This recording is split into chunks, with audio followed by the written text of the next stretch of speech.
오늘 하나님께서 저희들에게 주신 말씀은 Game Over, Game Over라는 제목으로 하나님의 말씀을 나누도록 하겠습니다.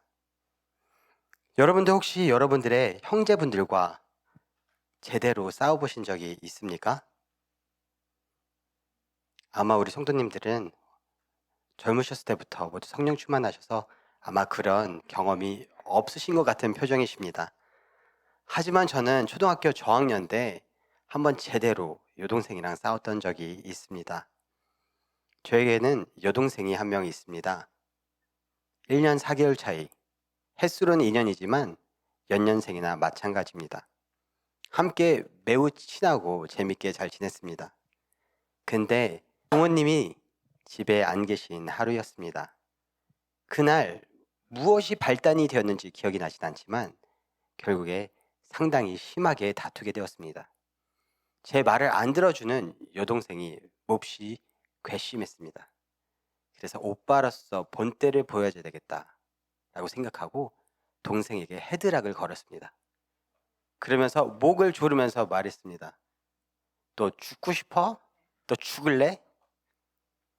여러분이 제 여동생이라면 어떻게 반응을 했을 것 같습니까? 제 여동생은 저를 쏘아보며 말했습니다. 죽일 수 있으면 죽여봐. 죽이지도 못하는 게. 저는 상당히 당황했습니다. 왜냐? 제 여동생은 저를 꿰뚫어 보고 있었던 것입니다.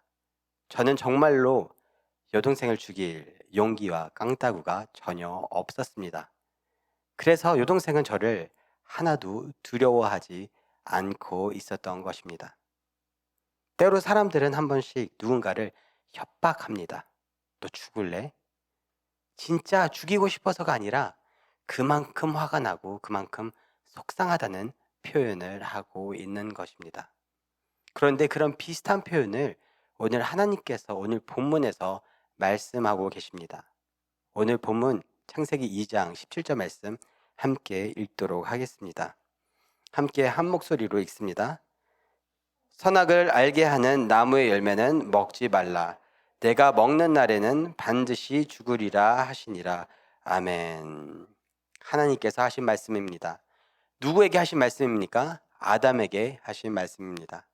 하나님께서 천지를 창조하시고 에덴 동산을 지으시고 그곳에 사람을 두시고 그곳에 있는 모든 나무 열매를 다 먹어도 된단다. 하지만 단 하나 선악과를 알게 하는 이 나무만 먹지 말아라. 왜냐? 먹는 그날에는 너 죽을래? 너 반드시 죽게 될 것이다. 한마디로 게임 오버. 끝난다는 말입니다. 그런데 안타깝게도 아담과 하와는 조금 시간이 흘러 선악과를 다 먹게 됩니다. 그리고 그들은 어떻게 됩니까? 정말 죽게 되나요? 죽게 되는 것 같지가 않습니다. 왜냐하면 창세기 4장을 보면 가인과 아벨을 낳고 계속해서 살아가게 됩니다. 그러면 저희는 여기서 좀 의아해집니다. 아니 뭐지? 하나님이 그냥 제가 그랬던 것처럼 약간 협박을 하신 건가? 안 그러면 하나님께서 뻥치신 건가? 너 죽을래? 정작 그러실 의향이 없으시면서 위험만 하신 것일까? 라고 저희들은 궁금해지게 됩니다. 하지만 아담과 하와는 죽었습니다. 저희들이 보기에는 죽지 않았습니다. 왜냐? 저희들이 정의하는 삶과 죽음, 이 하나님이 정의하시는 삶과 죽음과 다르기 때문입니다. 되게 많은 경우 사람들은 삶과 죽음을 어떻게 정의합니까? 우리들의 육체에 숨을 쉬고 있다면, 호흡이 붙어 있다면 살아 있는 것입니다. 하지만 이 숨이 멈춰지고 이 호흡이 떠나간다면 죽은 것으로 간주합니다. 하지만 또한 사람들마다 조금 상이하게 죽음을 정의하기도 합니다. 얼마 전 아프가니스탄이 탈레반 세력들에게 점령되었습니다. 그러자 그곳에 있는 국민들이 카불 국제공항으로 모두들 도주하기 시작했습니다. 혹여나 그곳에서 비행기를 탑승하게 되어서 이 나라를 떠날 수도 있지 않을까 싶어서 카불 국제공항으로 뛰쳐나갔습니다. 소수의 사람들이 비행기를 탑승해서 탈주하기도 했지만 많은 사람들이 그곳에서 제지를 당했습니다. 그러자 어떻게 했습니까? 안고 있는 갓난아이라도 어떻게 해보려고 철조망 위로 넘어서 던집니다. 매우 위험한 행동입니다. 왜?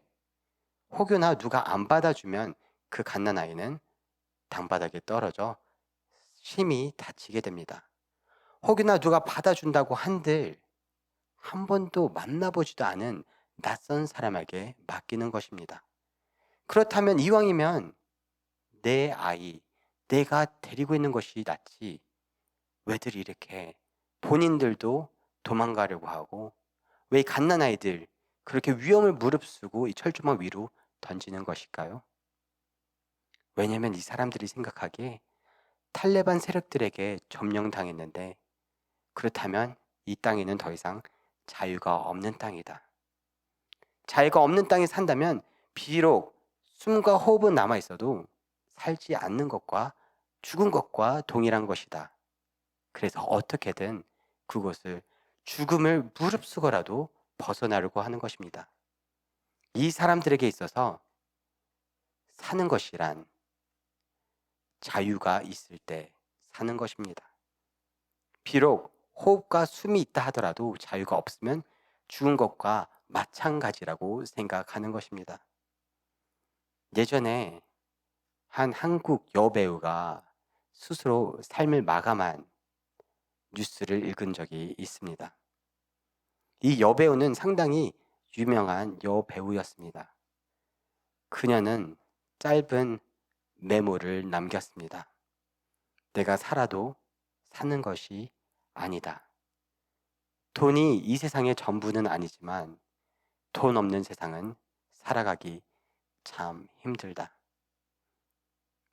이 여배우에게 있어서 삶이란 무엇입니까? 육체의 숨과 호흡은 붙어 있지만 돈이 없는 삶이란 진정으로 살아있는 것이 아니라고 판단을 한 것입니다. 그러기에 스스로의 삶을 마감한 것입니다. 어떤 사람들에게 있어서 돈이 없는 삶은 진짜 사는 것이 아닌 것입니다. 한국 가요를 듣다 보면 한 번쯤은 이런 가사를 들어보셨을 것입니다. 네가 내 곁에 없다면 나의 삶은 의미가 없다. 나는 살아도 사는 것이 아니다. 참 애절한 사랑의 마음이 담긴 가사입니다. 이 노래를 부르는 이 가수는 어떤 것이 진정한 삶입니까? 사랑하는 그 사람이 옆에 있을 때 진정한 삶인 것입니다. 만약에 살아있다 할지라도 그 사랑하는 사람이 옆에 없다면 진정으로 살아있는 것이 아닌 것입니다. 이렇게 되게 많은 경우 우리들은 숨과 호흡이 붙어 있을 때 살아있다라고 정의하기도 하지만 또한 사람들마다 조금은 상이하게 삶을 정의하기도 합니다. 자유가 있을 때 진정으로 살아있는 것이다. 돈이 있을 때 진정으로 살아있는 것이다. 또한 사랑하는 사람이 곁에 있을 때 진정으로 살아있는 것이다. 그렇다면 하나님께서 정의하시는 진정으로 살아있는 것, 그리고 진정으로 죽은 것은 무엇인가요? 성경이 말하는 죽음의 정의는 무엇일까요? 요한복음 11장에 보면 나사로 이야기가 등장합니다. 어느 날 예수님께서 예수님의 제자들과 함께 이야기를 나누고 계십니다. 그때 마르다와 마리아가 보낸 한 사람이 헐레벌떡 예수님에게 뛰어옵니다. 예수님, 예수님, 나사로가 심히 아픕니다. 나사로를 제발 좀 도와주세요. 그러자 예수님께서 서서히 떠날 채비를 하십니다. 그리고서 제자들에게 다음과 같이 말씀하십니다. 요한복음 11장 11절에서 14절 말씀 함께 있습니다. 이 말씀을 하신 후에 또 이르시되 우리 친구 나사로가 잠들었도다. 그러나 내가 깨우러 가노라. 제자들이 이르되 주여 잠들었으면 낫겠나이다 하더라. 죽음을 가리켜 말씀하신 것이나 그들은 잠들어 쉬는 것을 가리켜 말씀하심인 줄 생각하는지라. 이에 예수께서 밝히 이르시되 나사로가 죽었느니라. 아멘. 예수님께서 말씀하십니다. 우리 친구 나사로가 잠들었도다. 그러니까 제자들이 대답합니다. 아니, 나사로가 아픈 거 알고 있었는데 나사로가 잠들었다 하면 푹 쉬고 있는 거 아닙니까? 그러면 이제 곧 낫게 되겠네요. 그러나 13절에 기록되어 있기를 예수는 그의 죽음을 가리켜 말씀하신 것이나 그들은 잠들어 쉬는 것을 가리켜 말씀하심인 줄 생각하는지라. 예수님은 그 죽어 있는 것을, 나사로가 육체적으로 죽은 것을 잠들었다라고 표현한 것입니다. 그런데 제자들은 그것을 진짜 잠들었다라고 이해한 것입니다. 그래서 예수님께서는 다시 밝혀 그들에게 말씀하십니다. 아니, 나사로가 죽은 것이야. 예수님은 육체적으로 죽어 있는 것을 무엇으로 표현하십니까? 잠들어 있다라고 표현하십니다. 예수님은 육체적으로 죽어 있는 것을 진정으로 죽어 있는 것으로 보시지 않으시고 잠들어 있는 것으로 보시는 것입니다. 이런 비슷한 표현은 누가복음 8장 야이로의 딸 이야기에서도 등장하게 됩니다. 누가복음 8장을 보면 야이로 종교 지도자가 등장하게 됩니다. 이 종교 지도자에게 한 딸이 있는데 심하게 아픕니다. 그래서 야이로는 예수님께 나옵니다.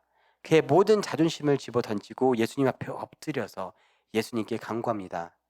예수님, 저에게 외동딸이 있습니다. 딸 한 명입니다. 하지만 이 하나밖에 없는 딸이 아픕니다. 제발 와서 저를 좀 도와주세요. 그러자 예수님께서 발걸음을 같이 옮기십니다. 이 야이로의 집으로 향하는데 하인이 헐레벌떡 뛰어나옵니다. 주인님, 예수님을 모시고 오지 않아도 될 것 같습니다. 주인님의 딸이 죽었습니다. 그때 예수님께서 야이로를 격려하십니다. 두려워하지 말아라. 믿어라. 그러면서 발걸음을 재촉하십니다. 집에 도착하자 집이 완전 초상집 분위기입니다.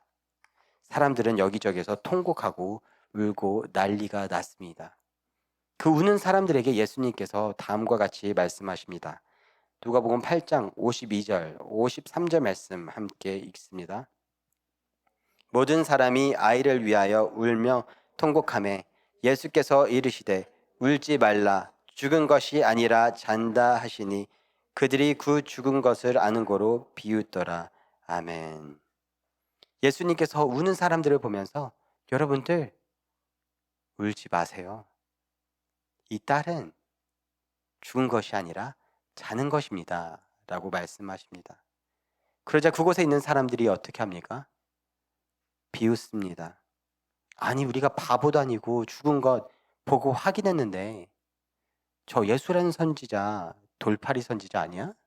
뭐 모르는 거 아니야? 하면서 비웃습니다. 왜 예수님께서 육체적으로 죽어 있는 것을 죽었다라고 말씀하지 않으시고 잠들었다라고 말씀하시는 것일까요? 왜냐? 예수님에게 육체적으로 죽은 것은 진정 죽은 것이 아니기 때문입니다. 왜냐? 예수님께서 다시 오실 때 이들을 다시 깨우실 것이고 다시 영원한 천국에서 함께 하실 것이기 때문입니다. 그렇다면 예수님에게 진짜 죽은 것은 무엇일까요? 예수님은 어떠한 경우에 죽었다, 어떠한 상황에서 한 사람에게 죽었다라고 표현을 하실까요?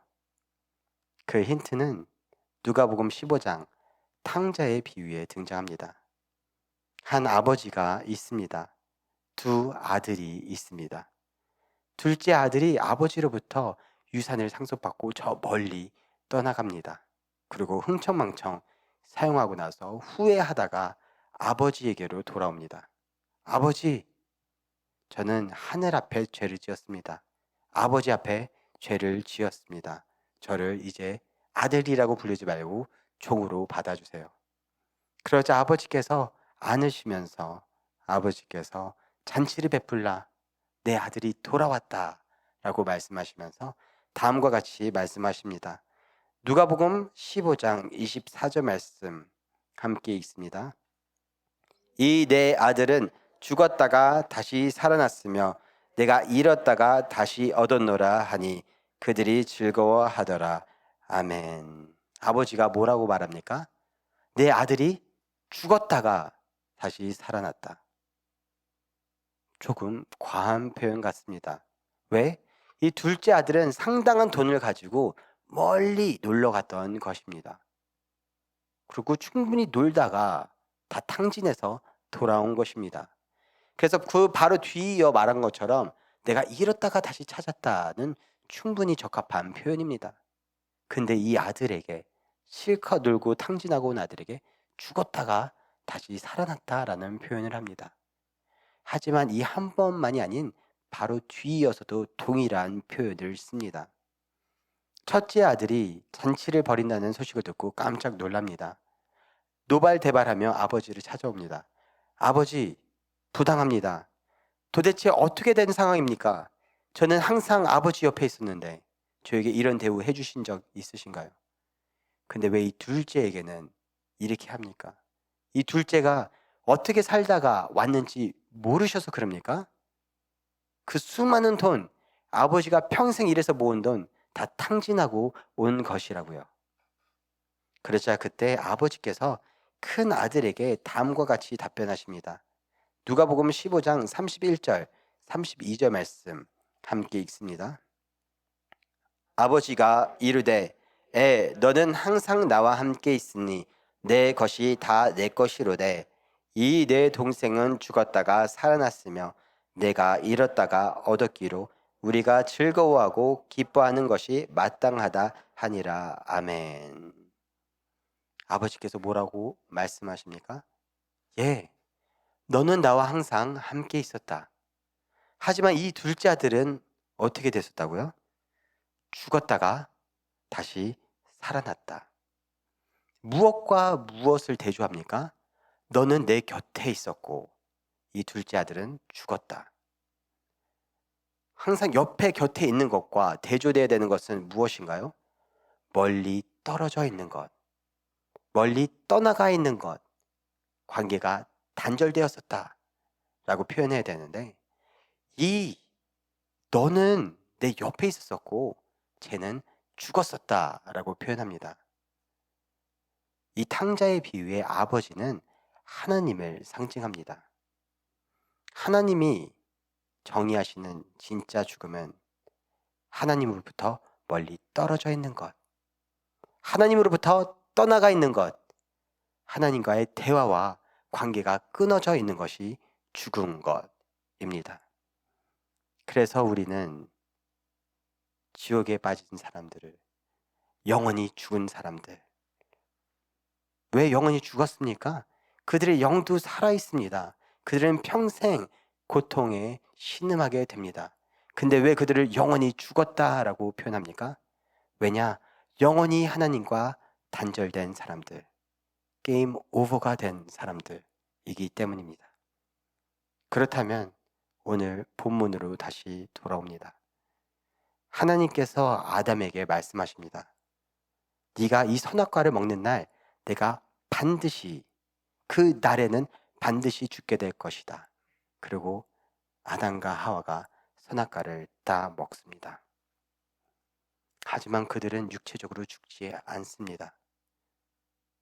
계속해서 자녀를 낳고 살아가게 됩니다.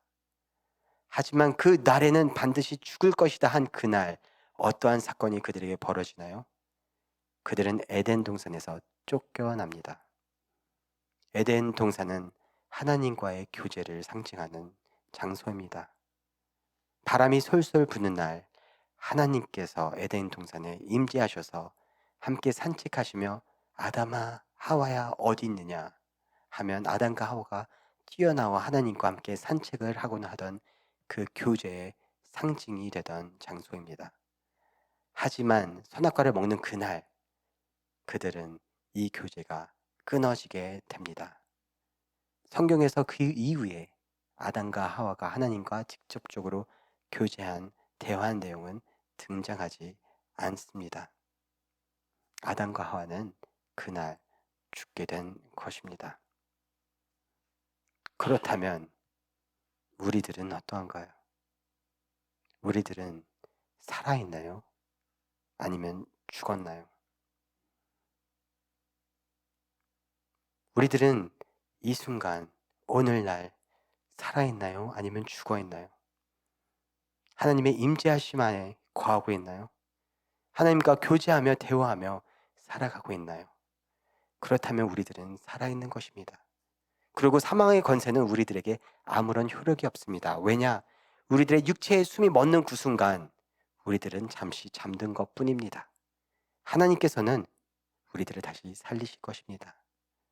하지만 혹여나 우리들의 육체에 숨과 호흡이 붙어 있지만 우리들이 더 이상 언제부턴가 하나님의 마음이 느껴지지 않고 하나님과의 대화가 온전하지 않고 하나님으로부터 마음이 멀어져 있다면 우리들은 이미 게임 오버인 것입니다. 그런 우리들을 바라보시며 하나님은 협박하는 음성이 아닌 너무나 확고한 사실이기에 이 죽음이 코앞에 있는 것이 너무나 확고한 사실이기에 너무 애절한 안타까운 마음으로 아담에게 말씀하셨던 것처럼 말씀하십니다. 너 죽을래? 하나님의 애절한 음성이 우리들에게 이 시간 들려오기를 소망합니다.